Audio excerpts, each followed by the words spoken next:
হাত উড়ে যাচ্ছে, তারপরও সে যেখানে আন্দোলন করছে সেই আন্দোলনের জায়গাটা ছাড়ে নাই এবং সংগ্রাম চালিয়ে গেছে। তার পাশের জনকে হসপিটালে রেখে দিয়ে আবার রাস্তায় নেমে এসেছে, সে স্লোগান দিচ্ছে।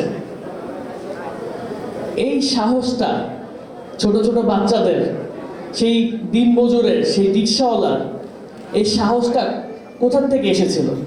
আমরা কি সেটা উপলব্ধি করতে পারি?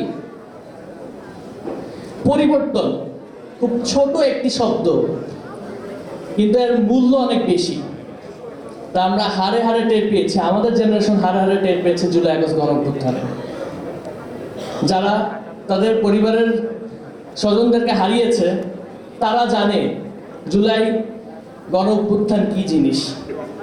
গত 2 বছরে যতগুলো আনন্দের দিন গিয়েছে, যতগুলো উপভোগ করার সময় এসেছে, প্রত্যেকটা সময় এই শহীদ পরিবাররা তাদের সেই হারানো স্বজনদের কথা চিন্তা করে কেঁদেছে যে আজকের এই উপভোগের দিনে যদি আমার সেই যে গুলি খেয়ে হারিয়ে গিয়েছে সে যদি থাকতো, আজকে কতটাই না উপভোগ করত।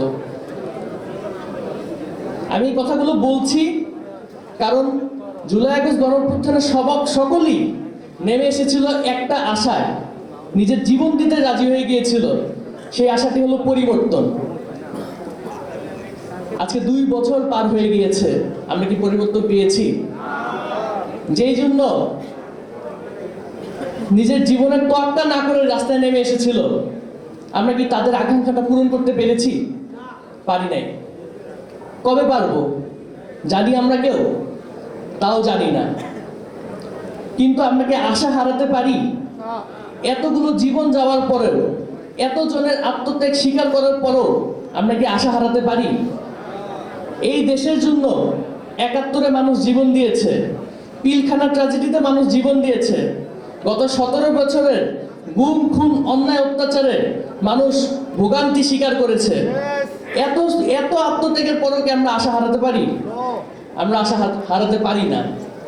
তাই আমি বলতে চাই যে আমরা যেই আশা নিয়ে এখনো আসি, সেই আশাতেই আমরা বুক বাঁধতে চাই এবং আমরা চাই যে যে পরিবর্তনের জন্য জীবন দিয়েছে সেই পরিবর্তন খুব দ্রুতই আমাদের চোখের সামনে আসবে।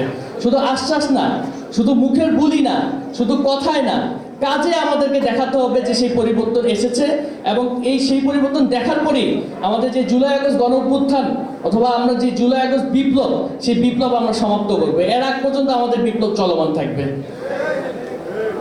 সকলকে ধন্যবাদ জানাচ্ছি, জেআরএ-কে ধন্যবাদ জানাচ্ছি আজকের এখানে সকলকে এভাবে একত্রিত করার জন্য এবং এত সুন্দর একটি দিন উপহার দেওয়ার জন্য। শহীদদের আকাঙ্ক্ষার বাংলাদেশ, এই বাংলাদেশে পূরণ হবে সেই আশাবাদ ব্যক্ত করে আমার বক্তব্য এখানে শেষ করছি। ধন্যবাদ।